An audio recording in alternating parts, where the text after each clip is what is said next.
पंचकुला नगर निगम में रहने वाले लोगों के लिए एक याशी कंपनी को लाया गया था जो नगर निगम के एरिया में रहने वाले लोगों के लिए प्रॉपर्टी आईडी बनाने का, प्रॉपर्टी आईडी को सही करने का काम करती थी। लगातार इस बात की खबरें चलती थी, यहाँ तक कि ये मामला विधानसभा स्पीकर के सामने तक पहुँचा कि प्रॉपर्टी आईडी जो बनाती कंपनी वो उसमें कहीं ना कहीं गड़बड़ झाला है। और खाली विधानसभा स्पीकर ने ये मामला बड़े दरबार तक, यानी कि सीएम हाउस तक ये मामला पहुंच चुका है। लगातार मीडिया हाउसों में, अखबारों में इस प्रकार की खबरें चलती रहती हैं कि आम आदमी इसी बात को लेकर परेशान होता है कि मेरी प्रॉपर्टी कहाँ है, मेरी प्रॉपर्टी आईडी में गलत इन्फॉर्मेशन चढ़ी हुई है। ये तो थी आम आदमी की बात। अब बात कर लेते हैं खास आदमी की। खास आदमी यानी कि जिनको हम चुन करके भेजते हैं, अब वो भी परेशान होने लगे हैं पंचकुला नगर निगम में प्रॉपर्टी आईडी को लेकर के। ऐसे ही एक खास व्यक्ति से हम आज आपको मिलवाने जा रहे हैं जो पंचकुला नगर निगम में अपनी ही प्रॉपर्टी को खुद ढूंढ रहे हैं कि भैया मेरी प्रॉपर्टी है तो मेरी प्रॉपर्टी की आईडी कहाँ है। तो आइए आपको मिलवा देते हैं ऐसे ही एक खास शख्स से जो अपनी समस्या बताएंगे। जनता के चुने हुए नुमाइंदे हैं ये, और अपनी समस्या खुद बताएंगे कि समस्या क्या है। दरअसल साहब, क्या समस्या है प्रॉपर्टी आईडी को लेकर के? आपको मैं 2-3 दिन से देख रहा हूँ, लगातार प्रॉपर्टी आईडी को आप ढूंढ रहे हो नगर निगम में जा करके। क्या है पूरा मामला? पहले तो मैं आपका धन्यवाद करता हूँ, आपने मेरी बात सुनने की कोशिश की, यहाँ आके मेरे से बात करने की कोशिश की। आज आपने पेपर में पढ़ा होगा कि प्रॉपर्टी आईडीज़ का कितना बड़ा लफड़ा चल रहा है। लोग जाते हैं लोग टैक्स जमा करवाने जाते हैं, परंतु 100 में से 10 लोगों का ही टैक्स जमा होता है। 90 लोगों को सिर्फ ये कह के भेज दिया जाता है कि आपकी आईडी ठीक नहीं है, ठीक करवाइए। मैं खुद इस बात का भुगतभोगी हूँ। मेरे बेटे के नाम गांव फतेहपुर में एक प्लॉट है, उस प्लॉट की मैंने आईडी ली थी और उस प्लॉट के सारे कागजात मेरे पास हैं। मैंने उसका नो ड्यू सर्टिफिकेट ये निगम से ले रखा है जी। ये नो ड्यू सर्टिफिकेट है मेरा।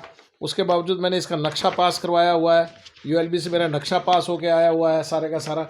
ये मेरे सारे कागज़ हैं, उसकी यूआईडी मेरी बनी हुई है। अब मैं इसका टैक्स जमा करवाने के लिए गया था, ये मेरा बेटा दीपांकर गर्ग एडवोकेट है, उसके नाम से ये आईडी है।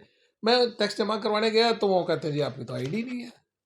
मेरी प्रॉपर्टी भी मेरे नाम नहीं है। वो प्रॉपर्टी ही का कोई पुराना प्लॉट था वो, अब वो प्लॉट नहीं है। वहाँ पे 3 शोरूम एक बन चुके हैं, एक मेरा बन चुका है, मेरा ऑफिस बन चुका है।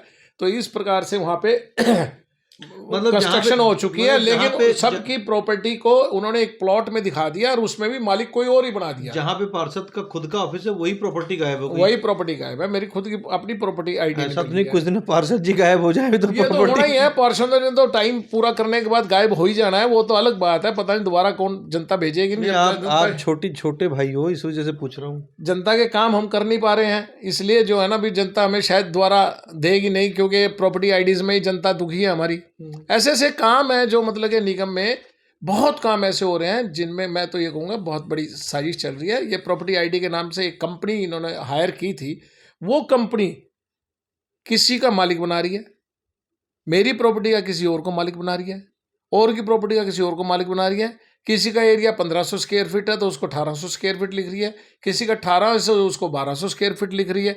मतलब उसका कोई प्रॉपर वे से कोई काम वो कंपनी नहीं कर रही। ये बात मैंने पहले निगम में भी उठाई थी, निगम के हाउस मीटिंग में भी उठाई थी। मैंने ये हाउस मीटिंग में उठाई थी, लोग बड़े परेशान हैं।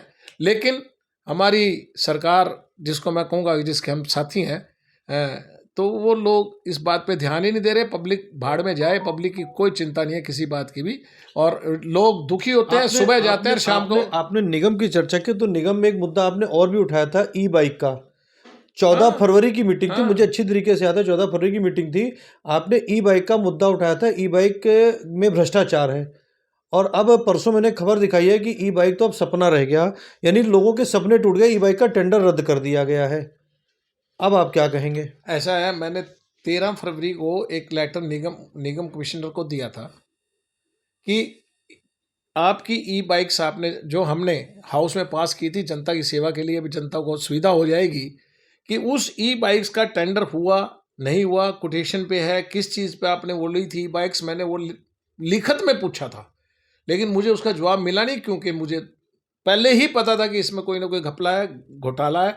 तो इसलिए मैं, और भी मैंने कई क्वेश्चन पूछे थे, वो सारे के सारे मेरे आज तक उनका जवाब मुझे मिला नहीं। 13 फरवरी को लेटर लिखा हाँ, था 13 फरवरी को लेटर लिखा था। आपके माध्यम से मैंने पहले भी ये बात की थी, आपका चैनल बताएगा वो बात की, मैंने पहले भी की थी ये बात कि भी ऐसे ऐसे मैंने 9-10 क्वेश्चन 1 अप्रैल को मैंने आपका इंटरव्यू किया था, उसमें थे आपने बात हाँ, 9-10 क्वेश्चन मैंने पूछे थे, जिनका कोई जवाब आज तक निगम हाँ, ने तो जवाब नहीं दिया, नहीं टेंडर दिया। ही रद्द कर दिया ना, जवाब ना देना पड़े, टेंडर रद्द कर हाँ, दिया। अब उन्होंने मजबूरी में टेंडर रद्द करना पड़ा।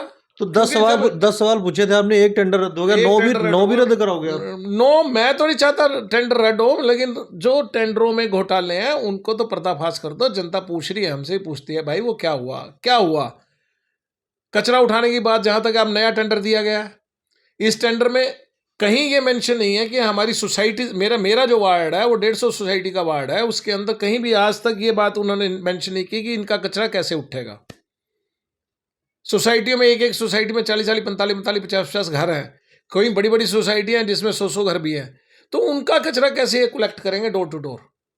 जो नई ये कचरे वाली पॉलिसी है, डोर टू डोर वाली, डोर टू डोर मतलब सेक्टर 20 तो पहले से थी, लेकिन वो तो सोसाइटी के अंदर अपना उनका लगा हुआ एक कर्मचारी, सफाई कर्मचारी, जो उनका डोर टू डोर उठा के वो कलेक्शन पॉइंट में डाल के आता था। पर अब उन्होंने कहा कि डोर टू डोर लेंगे, उठाएंगे। तो मैं जानना चाहता था कि ये सोसाइटी में डोर टू डोर किस हिसाब से उठाएंगे, वो क्या सोसाइटी को कलेक्ट करना पड़ेगा सारा, खुद लोगों को अपने आप उठा के देना पड़ेगा उनको, या वो खुद जाके अंदर से लेके आएंगे? अगर सोसाइटियों से वो गार्बेज कलेक्शन करेंगे और गार्बेज के नाम का टैक्स सोसाइटियों से लिया जाएगा, तो उसको हम सहन नहीं करेंगे। अगर या तो वो डोर टू डोर अंदर जाके कलेक्ट करें, अगर वो नहीं कलेक्ट करेंगे और गार्बेज टैक्स अगर डाला गया हमारे प्रॉपर्टी टैक्सों में, तो वो हम सहन नहीं करेंगे, उसका विरोध करेंगे। आपने बात अभी door to door garbage collection की, तो door to door garbage collection के लिए भी परसों ज्ञान जी ने उद्घाटन किया था, इसका शुभारंभ किया था MDC 6 से। वहाँ पर उन्होंने एक बात रखी थी कि जो 3 इसमें, एक जो कंपनी है, क्या नाम था इसका, सोना करके कुछ कंपनी है, मेरे को अभी पूरा नाम याद नहीं है, 3 टेंडर हुए हैं कूड़े वाले संबंध में, और तीनों एक ही कंपनी को चले गए हैं। क्या पॉसिबिलिटी है ऐसा कुछ? आप क्या समझते हो इस चीज़ को? देखिए, इसमें पारदर्शिता होनी चाहिए, लेकिन पारदर्शिता नहीं हुई। अगर कहीं लग रहा है ऐसा कि एक ही कंपनी को दे दिए गए, हो सकता है उस कंपनी का कोई ज़्यादा दबदबा हो, या उस कंपनी ने अपने रेट ऐसे दिए हों जिससे कि मतलब वो टेंडर उनको चले गए। लेकिन ऐसा होना संभव नहीं है कि 3 और कंपनियां भी तो मार्केट से आई होंगी कि एक कंपनी को तीनों ही टेंडर, मतलब दबे मुंह से आप भी इस बात को मानते हो कि कहीं ना कहीं गड़बड़ झाला हो सकता है इसमें? बिल्कुल हो सकता है, बिल्कुल हो सकता है। मैं मानता हूँ इस बात को, गड़बड़ घोटाला बिल्कुल हो सकता है। तो अब क्या करेंगे? ई बाइक का टेंडर रद्द हो गया, सपना आपने भी देखा था कभी कि जो है, या जनता ने सपना देखा था कि अब जिसे बार बार कहा जाता था कि जो जब ई बाइक चलेगी तो जो पोल्यूशन होता है उस पर निजात मिलेगी, बैटरी से बाइक चलने वाली होगी, जो स्टूडेंट्स हैं, जो दूर दूर से स्टूडेंट्स आते हैं, वो आराम से आया जाया करेंगे। ये जो नए स्टैंड बना दिए गए थे, आपने तो बड़ा अच्छा स्टैंड बनवाया था आपने वहाँ पे सेक्टर 20 का, मैंने देखा स्टैंड आपने बनवाया था। स्टैंड हमारा स्टैंड बना हुआ है, स्टैंड के ऊपर की छत तो कभी की उड़ चुकी है, जो उन्होंने वो डाला था ऊपर, शेड डाला था, वो तो उड़ ही चुका है। अब सिर्फ लोहे का ढांचा खड़ा है। 8.5 लाख रुपए कीमत का स्टैंड है। इसके बारे में सोचना पड़ेगा, हम लड़ेंगे इसके लिए भी। ये पैसा कौन देगा? निगम के अगर निगम ये पैसा देता है तो इसकी निगम ने ऐसा काम किया क्यों जिसकी वजह से पैसा देना पड़ रहा है? पैसा किसका है? हमारा है, जनता का है। वो जनता का पैसा ऐसा लुटाने के लिए तो है नहीं। हो अखबार में जो लिखा था, जो अखबार में खबर आई थी, हमने भी खबर की थी अखबार के हिसाब से, अखबार में लिखा हुआ था कि जो टेंडर अब ये हटाए जाए, जो सॉरी स्टैंड है ये हटाए जाएंगे, तो ये पैसा जनता की बर्बादी नहीं है? और जो ई बाइकें खड़ी हुई है सेक्टर 4 के जो कम्युनिटी सेंटर में, वो भी कबाड़ हो रही धीरे धीरे। बिल्कुल सरासर मतलब कि जनता की पैसे की बर्बादी है। या तो इसको यूटिलाइज किया जाता प्रॉपर वे से, जब नहीं यूटिलाइज किया जा रहा, अगर इसको हटाया जाएगा इनको, तो उसके वेस्टेज जो है, जो ये 8.5 लाख रुपए एक उस पर लगाए गए हैं स्टैंड पे, मैं तो समझता नहीं है 8.5 लाख रुपए का स्टैंड है।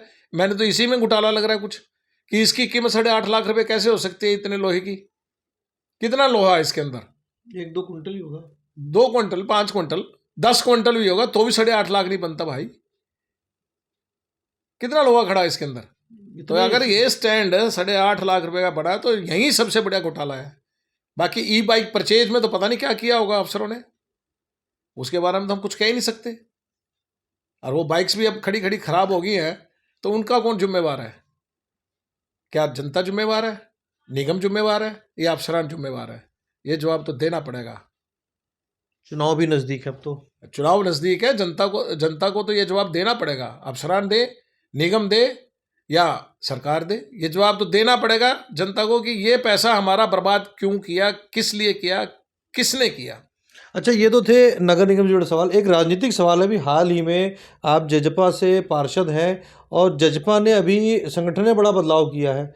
अब यहाँ पे ओपी सिहाग होते थे शहरी प्रधान, वो पूर्व शहरी प्रधान हो गए, अब दिलबाग नयन आ गए। तो क्या रणनीति रहेगी? या चुनाव को देख करके सब कुछ फैसला किया गया या संगठनात्मक तब्दीलियाँ आई है? नहीं, देखिए, चुनाव अपनी जगह है, चुनाव तो होने ही है, टाइम आ गया है, लेकिन ये संगठनात्मक तब्दीलियां हैं, ये होती रहती हैं, हर संगठन में होती हैं, हर संगठन में चेंज होता है, उसके हिसाब से ये संगठनात्मक तब्दीली है। और अब हमारे पहले ओपी सिहाग जी यहाँ जिला अध्यक्ष होते थे, वो शहरी थे, और भाग सिंह दमदमा जी ग्रामीण थे। उन दोनों की जगह अब दिलबाग सिंह नैन को अकेला ही पूरे पंचकुला का बनाया है। अब शहरी और ग्रामीण खत्म कर दिया। तो इस काम की वजह से भी जो है ना, पार्टी का वर्क प्रॉपर वे से हो सके, ये दो प्रधानों की वजह से भी कोई गड़बड़ ना हो, इसलिए उन्होंने जो है ना भी एक दूसरे के ऊपर किसी किस्म का, वो शहरी है वो ग्रामीण है, वह उनको इसलिए एक बनाया गया ताकि वो सारे की सारी समीक्षा कर सके, देख सके कि दोनों हल्के हमारे जो है ना किस प्रकार से कामयाब हो सकते हैं। तो सुशील गर्ग नरवाना को भी कोई पोस्ट मिली है या अभी आगे मिलेगी भविष्य में? देखो, सुशील गर्ग नरवाना संगठन का आदमी है और संगठन में काम करने के लिए इच्छुक रहता है। संगठन में जो भी काम संगठन जिम्मेवारी देगा वो करने के तैयार है। नहीं, फिर भी कोई पोस्ट की? नहीं, अभी ऐसा कुछ नहीं है, संगठन ने कोई ऐसी जिम्मेवारी मुझे नहीं दी। अगर संगठन कोई जिम्मेवारी देगा तो उसको बाखूबी निभाएंगे। चलिए, ये तो बात थी। अब अंतिम में आ गए हैं। अब अपनी प्रॉपर्टी के लिए आप कमिश्नर साहब से कुछ कहोगे या मेयर साहब से कुछ कहना है या स्पीकर साहब को कुछ बताना है कि भाई मेरी प्रॉपर्टी जब नहीं, मुझे नहीं मिल रही है भी मेरी पंचकुला प्रॉपर्टी या नहीं, आपने कोई आप कब्जा वब्जा तो नहीं कर रखा है कुछ? भाई पार्षद है आप, जो सरकार में है, कुछ भी हो सकता है। नहीं, ऐसा तो कुछ नहीं है सर। बाकायदा रजिस्ट्री है और हमारा इंतकाल हुआ है, पटवारी के यहाँ एंट्री है हमारे नाम की, और बाकायदा प्रॉपर्टी आईडी बनवाई हुई है, नक्शा पास करवाया हुआ है निगम से, नक्शा पास है जिसका मैंने वो क्या नाम डेवलपमेंट चार्जेस जमा करवाए हुए हैं। तो सब कुछ है मेरे पास, लेकिन प्रॉपर्टी आईडी नहीं है। मेरी प्रॉपर्टी आईडी गायब होगी।